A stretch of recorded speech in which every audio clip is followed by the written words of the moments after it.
પદ્ધતિ છે. જાલંધર વનયોગ પદ્ધતિ બહુ ઋષિ મુનિ અને જે ગુરુ શિષ્યની પરંપરા મુજબ ચાલી આવતી એક બહુ ચિકિત્સા પદ્ધતિ વસાવેલી છે. જેનાથી દર્દીઓના જે દાંત કાઢવાની અમારી જે પ્રક્રિયા છે એ બહુ પ્રચલિત છે અને અમારી જે ઔષધિઓ બધી જે અમે બનાવીએ છીએ અમે આપીએ છીએ ઉપયોગમાં લેવાની બધી આયુર્વેદિક હોય છે. હવે આ પદ્ધતિમાં અલગ અલગ જગ્યાએ બધે કેમ્પ હોય છે. આજે સવારથી રાજકોટમાં કેમ્પ હતો, પછી આપણે અનુરૂપતા નથી એટલે બપોર પછી આ કેમ્પ રાખ્યો હોય. હવે અલગ અલગ જગ્યાએ બધે કેમ્પ હોય છે.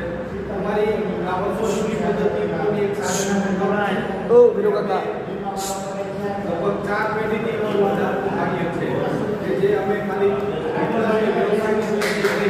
પણ આયુર્વેદિક ચિકિત્સા દ્વારા લોકોને ખરેખર ફાયદો થાય અને આ પદ્ધતિ લુપ્ત ન થાય અને લોકોને ખરેખર આની સેવા મળે. એટલા માટે અમારા કેમ્પનું આયોજન જ્યાં કાંઈ બી હોય ત્યાં નિઃશુલ્ક દર્દીઓ માટે કોઈ ખર્ચ કે કોઈ જાતનો ચાર્જ નથી હોતો. આધુનિક દંત ચિકિત્સા પદ્ધતિ છે એ બી ઘણી ડેવલપ થયેલી છે, બહુ સારી છે, પણ એની સાથે અમારી બી ઘણી બધી પદ્ધતિની લાક્ષણિકતાઓ છે. આજનો આ કેમ્પ ઔદ્યોગિક બ્રહ્મ સમાજની વાડીમાં આમ તો ઘણા બધા આપણા કેમ્પ અહીંયા થઈ ગયા છે વાડી આ સમાજમાં.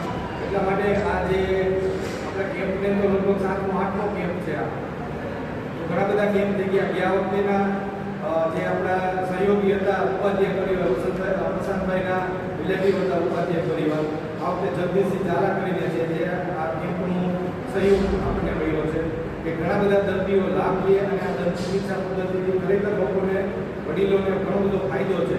તો રાજકોટથી હું આવું છું તો મારી ઈચ્છા છે કે આપણે વાંકાનેરના જે ઘણા બધા વડીલો હોય, ઘણા બધા એવા દર્દીઓ હોય જે દાંતને બતાવવા માટે જઈ શકતા ન હોય અથવા જતા ન હોય એટલે ખબર જ ન હોય, તો એવા દર્દીઓ બી અમારા સુધી પહોંચે તો આ દંત ચિકિત્સા પદ્ધતિ કરીને લાભ મળે. બાકી ખૂબ ખૂબ ધન્યવાદ છે બધી ટીમનો કે ગમે ત્યારે આપણે મેં જ્યારે ઘણીવાર કીધું હોય તો આ કેમ્પનું આયોજન અહીંયા બનતું હોય છે. પણ વધારે દર્દીઓ આપણને લાભ લઈએ તો આપણો કેમ્પ સફળ કહેવાય. ધન્યવાદ.